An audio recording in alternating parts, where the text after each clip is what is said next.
So last class में हमने PN junction discuss किया था और पीएन जंक्शन के बाद हमने फॉरवर्ड बायस भी थोड़ा बहुत डिस्कस कर लिया था, ऑलमोस्ट हाफ जैसा डिस्कस कर लिया था, but due to some reasons हमारी थियरी कंप्लीट ना हो पाई थी, तो आज उसे फिर से रीस्टार्ट ही कर देते हैं।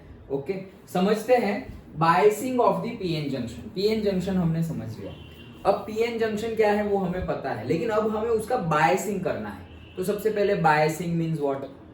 Biasing means we are applying voltage. Okay, इसको बोलते हैं बायसिंग। अच्छा, तो वोल्टेज अप्लाई करने हैं पीएन जंक्शन को, तो क्या होगा? ओके, चलो वो डिस्कस करते हैं। तो एक होता है फॉरवर्ड बायसिंग, एक होता है रिवर्स बायसिंग। कैसे, अभी हम डिस्कस करते हैं। अभी बता देता हूं, देखो अभी हम कौन सा टॉपिक डिस्कस कर रहे हैं? Forward biasing. तो फॉरवर्ड बायसिंग कब है? देखो हमने ये वोल्टेज अप्लाई कर रहे हैं, ये पॉजिटिव टर्मिनल और ये नेगेटिव टर्मिनल। तो अगर पॉजिटिव टर्मिनल को हम पी के साथ ज्वाइन करेंगे, हमारा एक्सट्रिंसिक पी टाइप सेमीकंडक्टर जो है उसके साथ अगर हम पॉजिटिव टर्मिनल को कनेक्ट कर रहे हैं और नेगेटिव टर्मिनल जो है उसको हम एन टाइप एक्सट्रिंसिक सेमीकंडक्टर के साथ कनेक्ट कर रहे हैं, तो वो है फॉरवर्ड बायसिंग। सिंपल, पीपी याद रख लो, पीपी एन एन पीपी मतलब क्या? पॉजिटिव टर्मिनल को पी जंक्शन के साथ ज्वाइन किया। देखो यहाँ पर और भी एक पी और एन है, कौन सा? बैरियर पोटेंशियल का, उसकी बात नहीं चल रही है। बैरियर पोटेंशियल में कनेक्ट करने की हम बात नहीं कर रहे हैं। ओके, हम कहाँ बात कर रहे हैं? जंक्शन कौन सा सेमीकंडक्टर है उसके साथ। तो बैटरी के पॉजिटिव टर्मिनल से P semiconductor, P type semiconductor को हमने अगर कनेक्ट कर दिया तो वो फॉरवर्ड बायस है, और अगर बैटरी के पॉजिटिव टर्मिनल को एन टाइप सेमीकंडक्टर से हमने ज्वाइन कर दिया, कनेक्ट कर दिया, तो वो रिवर्स बायस है। सिंपल, इतना तो समझ में आ गया। ओके, चलो तो अब आगे डिस्कस करते हैं। हम फॉरवर्ड बायसिंग डिस्कस कर रहे हैं, तो फॉरवर्ड बायस में क्या हो रहा है? तो देखो सबसे पहले हमारे पास पी टाइप सेमीकंडक्टर है। हमें पता है पी टाइप एक्सट्रिंसिक सेमीकंडक्टर में number of holes are greater than that of the number of electrons, ये हमें पता है। और एन टाइप एक्सट्रिंसिक सेमीकंडक्टर में क्या होता है? Number of electrons are greater than that of the number of holes. ये तो हमने बेसिकली डिस्कस कर लिया है ऑलरेडी। नाउ अब क्या होगा? हमने पीएन जंक्शन भी डिस्कस कर लिया, तो हमें पता है कि जब भी ये हम पी टाइप सेमीकंडक्टर और एन टाइप सेमीकंडक्टर को जंक्शन बनाएंगे, मतलब एक साथ लाएंगे, तो यहाँ पर पर्टिकुलरली बहुत सारा पी टाइप में पॉजिटिव जो है, मतलब पी टाइप सेमीकंडक्टर है, उसमें नेगेटिव चार्ज आयंस प्रोड्यूस हो जाएंगे, मतलब नेगेटिव आयंस प्रोड्यूस हो जाएंगे जंक्शन के पास, और एन टाइप में जंक्शन के पास पॉजिटिव आयंस प्रोड्यूस हो जाएंगे। ये तो हमने डिस्कस कर लिया है पीएन जंक्शन थियरी में, करेक्ट। और यही जो पर्टिकुलरली जितने एरिया में और जितनी विड्थ में ये नेगेटिव और पॉजिटिव आयन प्रोड्यूस हो रहे हैं, वो थिकनेस को हम बोलते हैं डेप्लीशन लेयर। ये इसको हम क्या बोलते हैं? Depletion layer. ये भी हमने डिस्कस कर लिया था।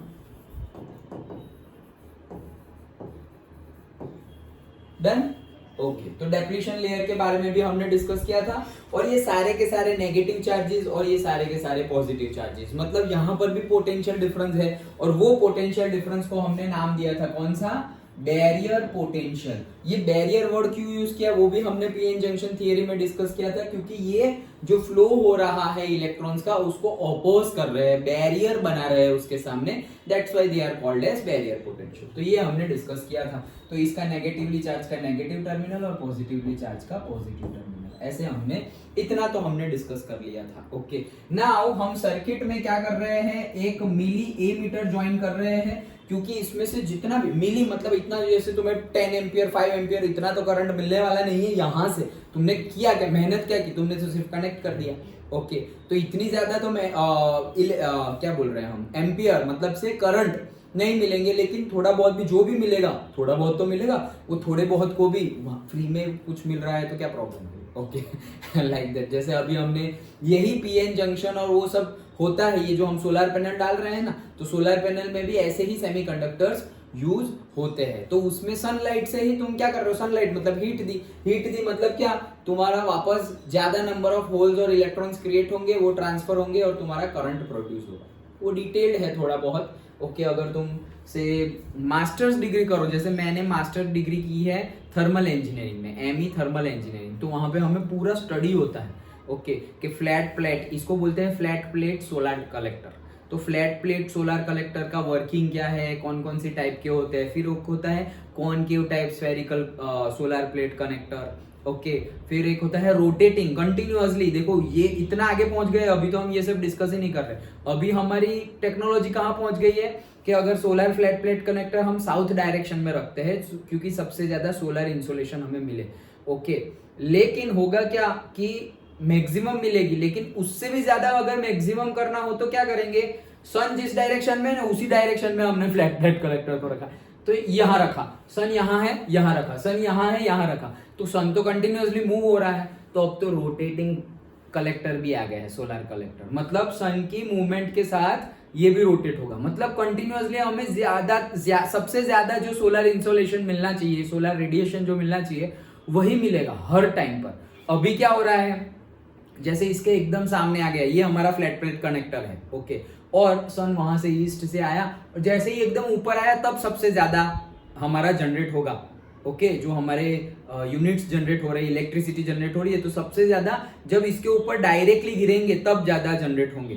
लेकिन सपोज मॉर्निंग टाइम में सुबह 9 बजे 10 बजे 11 बजे तब इतना ज्यादा नहीं होगा जितना 12 1 2 3 बजे होता है वो, फिर वापस 3 बजे से वापस डिक्रीज होना स्टार्ट हो जाएगा। लेकिन अगर रोटेटिंग रखा तो क्या, यहाँ पे है ये लो सीधा ही तुम जहां जहां आओगे वहां वहां फ्लैट प्लेट कलेक्टर भी घूमेगा, तो मैक्सिमम करंट प्रोड्यूस होगा। तो वो सब डिटेल में इसीलिए तो बोला कि अभी जितना हमें जरूरी है उतना हम डिस्कस करते हैं। तो मिली एम्पियर, ओके, तो मिली एम्पियर में जनरेट होगा, तो हमने ए मीटर ले लिया है जो मिली एम्पियर में हमें बताएगा, ओके। मिली एम्पियर में कितना करंट प्रोड्यूस हुआ वो बताएगा। तो करंट प्रोड्यूस हुआ कितना हुआ वो चेक करने के लिए हमने ए मीटर लगाया हुआ है सीरीज में। देन हमने यहाँ पर पैरेलल में हमारा वोल्ट मीटर लगाया हुआ है, वोल्ट मीटर नहीं सॉरी, हाँ वोल्ट मीटर तो लगाएंगे ही, लेकिन ये वोल्ट मीटर क्यों लगाया है, क्योंकि पर्टिकुलरली हम तो बैटरी कनेक्ट करने वाले हैं ना, हम तो बायसिंग करने वाले हैं। बायसिंग, तो बायसिंग मतलब क्या, हम वोल्टेज देने वाले हैं, तो हमने बैटरी कनेक्ट कर दी। अब उसके ऊपर ये एरो भी है, एरो भी है मतलब क्या, ये वेरिएबल वोल्टेज है। वेरिएबल वोल्टेज मतलब हम अपने कंफर्ट सिचुएशंस के अकॉर्डिंगली उसको क्या करेंगे, चेंज कर दें। Understood, okay. एक मिनट,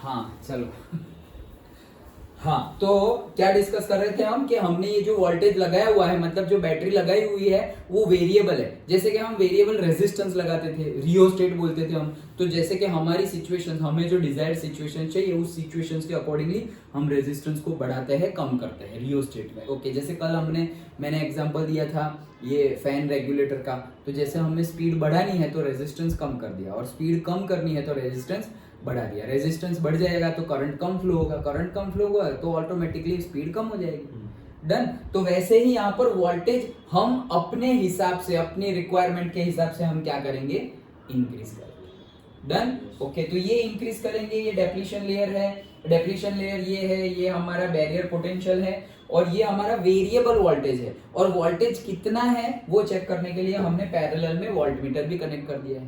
पूरी सर्किट समझ में आ गई, पक्का।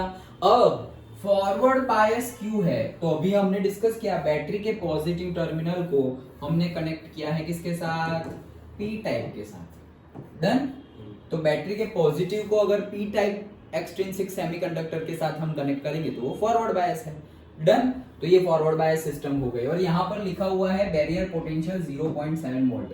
तो ये तो मैंने पीएन जंक्शन में ही बताया था मैंने, क्या कि अगर यहाँ पर जो हम पीएन जंक्शन बना रहे हैं, मतलब पी टाइप सेमीकंडक्टर और एन टाइप सेमीकंडक्टर होने के लिए सबसे पहले हमारा इंट्रिंसिक सेमीकंडक्टर तो होना चाहिए। तो इंट्रिंसिक सेमीकंडक्टर मतलब बेस मटेरियल तुमने क्या लिया हुआ है, अगर सिलिकॉन भी ले सकते हैं और जर्मेनियम भी ले सकते हैं, तो हमने यहाँ पर लिया हुआ है सिलिकॉन। कैसे पता चला, 0.7 वोल्ट है इसीलिए। जर्मेनियम के लिए कितना था, 0.3, जर्मेनियम के लिए 0.3 और सिलिकॉन के लिए 0.7। तो मतलब 0.7 वाला इंट्रिंसिक 0.7 वाला मतलब सिलिकॉन हमने लिया है एज ए इंट्रिंसिक सेमीकंडक्टर। उसमें हमने ट्राईवैलेंट एलिमेंट से डोपिंग किया, ट्राईवैलेंट से, तो हमें क्या मिला, पी टाइप, ओके। और अगर उसमें हमने N type elements, okay, nitrogen, phosphorus, arsenic, antimony, bismuth, उससे अगर हमने डोपिंग किया तो हमें क्या मिलेगा? N type. ये सब हमने डिस्कस कर लिया है। तो ये से हमें पता चल गया कि 0.7 वोल्ट, ये पूरी सर्किट समझ में आ गई। अब स्टार्ट करते हैं हमारा जो है, ये तो यही सब तुम्हें लिखना है। देखो कितना टाइम, हमारा टाइम भी देखो 5 मिनट उसमें कंज्यूम हो गई। तो वैसे ही तुम्हें लाइनिंग में सब कुछ जो तुम कर रहे हो वो सब तुम्हें लिखना है। थियरी में पूछे तो इंपॉर्टेंट थियरी है फॉरवर्ड बायस, रिवर्स बायस, उसके बाद वाली भी इंपॉर्टेंट थियरी है रेक्टिफायर्स की। ओके, तो short wave rectifiers and full wave rectifiers, ये 4 लास्ट वाली जो थियरी है मोस्ट इंपॉर्टेंट ये चैप्टर में से। Okay done. तो कहने का मीनिंग क्या है, तुम जो लिख रहे हो सबसे पहले सब कुछ एक्सप्लेन करो। फॉरवर्ड बायस, फॉरवर्ड क्यों कहते हैं, देन पी एन जंक्शन, तो पी जंक्शन कब मिलता है, एन जंक्शन कब मिलता है, इंट्रिंसिक को तुम से ट्राइवेलेंट इंप्योरिटीज एल्यूमिनियम सपोज डाल दिया तो तुम्हें मिलेगा पी टाइप। ऐसे सब कुछ बताओ। भले ही तुम्हें वो नहीं पूछा है कि पी टाइप कैसे मिलेगा, लेकिन बताओ। अगेन घड़ी देखकर सब कुछ लिखना है, ऐसा नहीं है कि तुम्हें पता है तो पेलते ही जा रहे हो, तुम लिखते ही जा रहे हो। डन। ओके, देखना है कि ज्यादा हमारा फिर बाद में कुछ छूटना नहीं चाहिए, लेकिन जो तुम्हें पता है सब कुछ लिख दो। डन, क्योंकि कंसेप्ट तो हमारा थोड़े में ही खत्म होने वाला है। क्या है हमारा कंसेप्ट? कंसेप्ट क्या है हमारा? सबसे पहले हम यहाँ पर 0 वोल्टेज अप्लाई किए हैं। बैटरी क्या है? 0 वोल्टेज। तो होगा क्या, यहाँ इसमें से हमें कोई भी करंट पास होता हुआ दिखेगा नहीं। क्यों नहीं दिखेगा? क्योंकि ये जो भी चार्ज कैरियर्स वो चाहे मेजोरिटीली हो या माइनॉरिटीली चार्ज कैरियर हो, चार्ज कैरियर को ये जो बैरियर पोटेंशियल है वो रोकेगा जंक्शन पर। ओके, कि भाई हम जाने देंगे नहीं, उसका नाम ही है बैरियर पोटेंशियल, तो जंक्शन को वो क्रॉस करने देगा नहीं। कब तक नहीं क्रॉस करने देगा? जब तक उसका वोल्टेज 0.7 वोल्ट हम ओवरकम नहीं कर पाते। ओके, तो सपोज हमने अभी वोल्टेज 0 वोल्ट नहीं है, अब हम बढ़ा रहे हैं 0.1 वोल्ट। यहाँ पे 0.7 है, हमने 0.1 वोल्ट बढ़ाया, तो इसको हमने थोड़ा कम कर दिया, 0.6 वोल्ट हो गए। ये 7 था, 0.1 माइनस होगा ना, क्योंकि ये उसको अपोज कर रहा है। ये पॉजिटिव जा रहा है नेगेटिव के पास, तो उसको अपोज कर रहा है ना। यहाँ पे नेगेटिव पॉजिटिव है, तो 0.1 किया तो भी करंट फ्लो नहीं हो रहा है, 0.2 किया तो भी नहीं हो रहा है, 0.3, 0.7 किया तो भी होगा नहीं। लेकिन जैसे ही 0.7 वोल्ट से बढ़ा दिया हमने, जैसे ही 0.7 वोल्ट से हमने क्या कर दिया?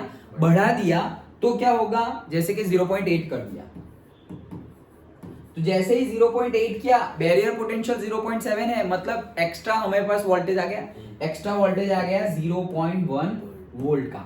ये जो 0.1 वोल्ट का हम डाल रहे हैं पोटेंशियल, ओके, उससे क्या होगा? उससे अब यहां से ये जो होल्स है और ये जो इलेक्ट्रॉन्स है वो एक दूसरे को जंक्शन में क्रॉस कर पाएंगे। क्यों? क्योंकि अब तक तो ये रोक रहा था, लेकिन अभी वो रोक रहा नहीं है। तो now they can cross the junction and हमें यहाँ पर इलेक्ट्रिसिटी फ्लो होती हुई दिखेगी। डन। ओके, तो हमें इलेक्ट्रिसिटी फ्लो थोड़ी कम दिखेगी। क्यों कम दिखेगी? क्योंकि ये है ही, मतलब ये इसकी एफिशिएंसी कम है पर्टिकुलरली, अभी हम देखेंगे। ओके, तो जो हमारा पीएन जंक्शन है फॉरवर्ड बायस, उसकी एफिशिएंसी कम है, मतलब करंट तो मिल रहा है ना। ओके, एफिशिएंसी कम है, मतलब जब हम डिस्कस करेंगे शॉर्ट वेव रेक्टिफायर, तब हम बोलेंगे कि वो शॉर्ट वेव रेक्टिफायर की एफिशिएंसी कम है। ओके, क्योंकि फॉरवर्ड में हमें करंट तो मिल रहा है, लेकिन बैकवर्ड में वापस करंट नहीं मिल रहा। वो जब आएगा रेक्टिफायर तब की तब देखेंगे। लेकिन कहने का मीनिंग क्या है कि फॉरवर्ड बायस में हमने क्या किया? सबसे पहले ये सेटअप हम समझ गए। अब स्टार्ट करते हैं। तो अभी हमारा 0 वोल्टेज है, 0 वोल्टेज है, बैरियर पोटेंशियल 0.7 वोल्ट है, वो जाने देगा नहीं, वो बैरियर दे रहा है। अच्छा, वोल्टेज बढ़ाओ, 0.2 वोल्ट, 0.3 वोल्ट, 0.6, 7, जैसे ही 7 रीच हुआ ये इक्वल हो गया। 7 से ज्यादा करेंगे, ये 7 से ज्यादा करते हैं, 0.1 वोल्ट ज्यादा है, मतलब पोटेंशियल डिफरेंस क्रिएट हो गया पी टाइप और एन टाइप के बीच में। तो अब क्या होगा? अब इलेक्ट्रॉन यहां से यहां जाएंगे। क्यों? क्योंकि ये होल्स है और यहाँ पर क्या है? इलेक्ट्रॉन्स। ज्यादा यहाँ पे क्या है? इलेक्ट्रॉन्स, और यहाँ पर ज्यादा क्या है? होल। इलेक्ट्रॉन यहाँ से यहाँ जाएंगे और हमारी करंट की डायरेक्शन कौन सी होती है? Opposite to the direction of the electron. तो ये यहाँ जाएंगे और हमारा करंट ऐसे आएगा। डन। तो हमारा करंट, तो हमारा करंट जा रहा है, तो करंट मिलने लगा हमें मिली एम्पियर, जो हमारा ए मीटर है वहां पर हमें करंट मिलने लगा। डन। तो यहाँ पे हमें करंट मिलने लगा, दैट्स इट। वही था हमारा फॉरवर्ड बायस, यही समझना था हमें। डन। मतलब क्या समझे हम कि जैसे ही अगर हम वोल्टेज अप्लाई कर रहे हैं तो स्टार्टिंग में हमें कई पॉइंट तक ओके ये बैरियर पोटेंशियल ज्यादा होगा तो बहुत ज्यादा टाइम तक तुम्हें करंट मिलने वाला नहीं है। लेकिन जैसे ही हम बैरियर, अगर हम बोले कि सर हम तो वोल्टेज बढ़ाने ही नहीं वाले, एक ही वोल्टेज है मेरे पास 0.2 वोल्ट, ओके उससे आगे तो उससे बढ़ाना या कम करना मेरे हाथ में नहीं है, तो फिर होगा नहीं होगा। क्यों नहीं होगा? अगर तुम्हारा बैरियर, जनरली इतना बैरियर पोटेंशियल तो होता ही है, तो अगर तुम 0.2 वोल्ट की बैटरी लगाओगे तो कुछ होने वाला नहीं है। जैसे कि ये फोन में, ये रिमोट में आती है, वो लगा दी तुमने तो नहीं होगा।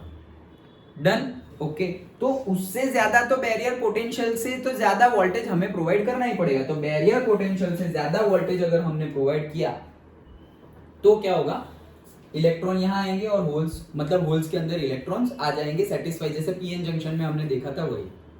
डन, ओके तो हमें करंट मिल गया। लेकिन करंट कब मिला? जब हमने बैरियर पोटेंशियल को ओवरकम किया तब।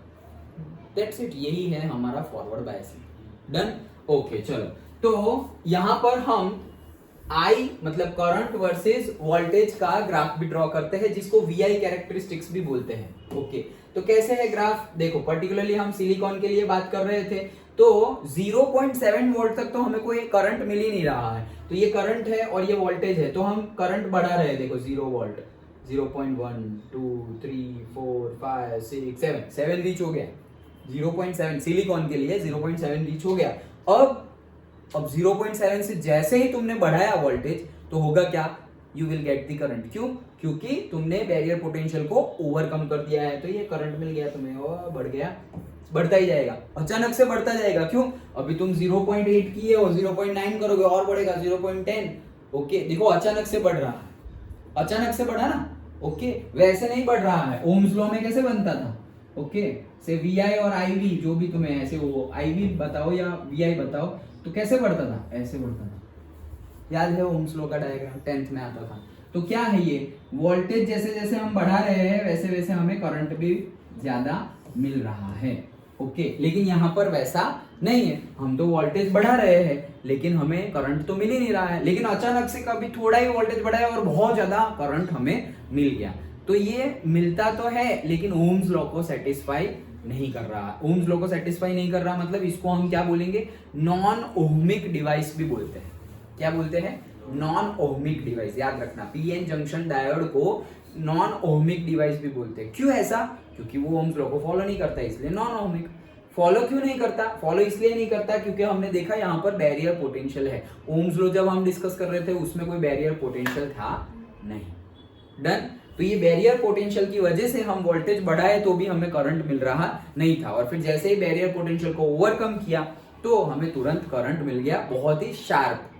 ओके बहुत ही शार्प इंक्रीज मिल गया। ये सिलिकॉन के लिए, जर्मेनियम के लिए बैरियर पोटेंशियल जैसे हमने डिस्कस किया 0.3 वोल्ट है, तो किया किया किया किया जैसे ही 3 वोल्ट 0.3 वोल्ट रीच हुआ तो हमें करंट मिल जाएगा। सिंपल।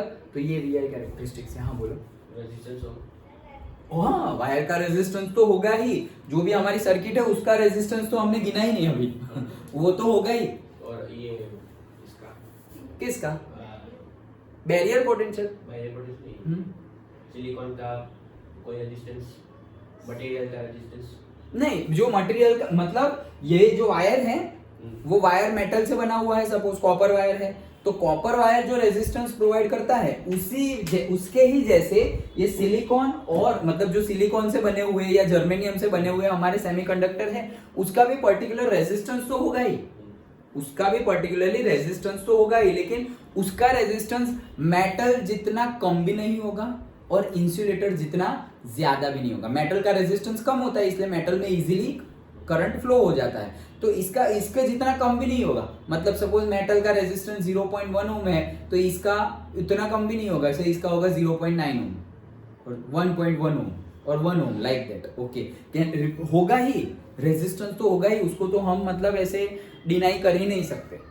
तो वो तो इसीलिए तो हमें कभी आइडियल सिस्टम मिलती नहीं है। क्यों? क्योंकि जैसे हम ऐसा बोले कि हमने ऐसी सरफेस क्रिएट कर दी जहां पे फ्रिक्शन ही नहीं हो सकता। ऐसा फ्रिक्शन तो होगा ही। फ्रिक्शन कम कर दिया, हाँ वो सही, कम कर सकते हैं, ऑलमोस्ट नेग्लिजिबल कर सकते हैं पर्टिकुलर सिचुएशंस के लिए, लेकिन कैंसल्ड आउट जीरो ही कर सकते हैं, ऐसा हो सकता नहीं है। जैसे कि हम वैक्यूम की बात करते हैं तो वैक्यूम पंप से हम नहीं ऐसे सारे का सारा कहीं पर से ऐसे बहुत ज्यादा हवा निकाल दी वैक्यूम पंप से और सब साफ, तो वैक्यूम पंप से कभी भी हम एग्जैक्ट वैक्यूम तो क्रिएट ही नहीं कर सकते। मतलब कोई रूम में ऐसे वैक्यूम शुरू कर दिया तो वहां की सारी एयर वो बाहर चली गई, कभी नहीं हो पाएगा। अंदर एयर मॉलिक्यूल्स तो रहेंगे ही रूम में, कभी ऐसा नहीं होगा कि सारी के सारी रूम में जितनी सारे पूरे रूम में जितनी भी एयर है सारी की सारी हमने निकाल दी, नेवर।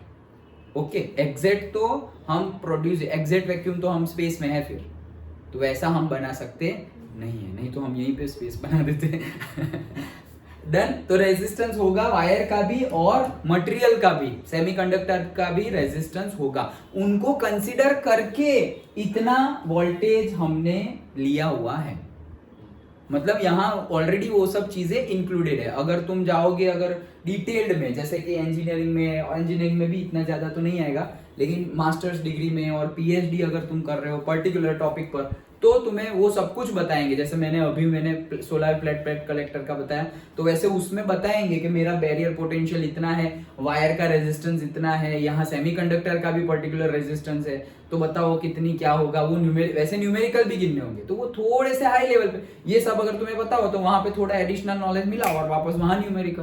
तो जैसे यहाँ है वैसे ही वहां है, थोड़ा बहुत एडिशन है। डन, ओके, समझ में आ गया। अब अगर PN junction diode forward bias का तुम्हें पूरा का पूरा ये फिगर ना ड्रॉ करके सिर्फ line diagram, schematic diagram draw करना हो 1 मार्क में, तो 1 मार्क में ऐसा भी पूछते हैं, देखना कि पूछा क्या है, फिर ये पूछा है और सिर्फ ये ड्रॉ करके आएंगे तो नहीं चलेगा। समझ में नहीं आया तो दोनों ड्रॉ कर देना तो मार्क्स कट होने के चांसेस ही नहीं है। ओके चलो, तो पीएन जंक्शन डायोड को हम ऐसे ट्राइंगल और ऐसे एक लाइन ऐसे हम ड्रॉ करते हैं। ट्राइंगल का जो स्टार्टिंग पॉइंट है दैट इज पी, एंड जो लाइन है वो है हमारा एन, वैसे डिनोट होता है। सपोज सिलिकॉन के लिए तुम लिख रहे हो तो सिलिकॉन और बैरियर पोटेंशियल 0.7 वोल्ट ऐसे बता दो। फिर जैसे ये जो था पूरा का पूरा उसकी जगह हमने ये ड्रॉ किया, बाकी जो है वो सब कुछ ड्रॉ कर लो सेम। ओके, तो वो सेम हमने ड्रॉ कर लिया फिर से जैसा था वैसा ही।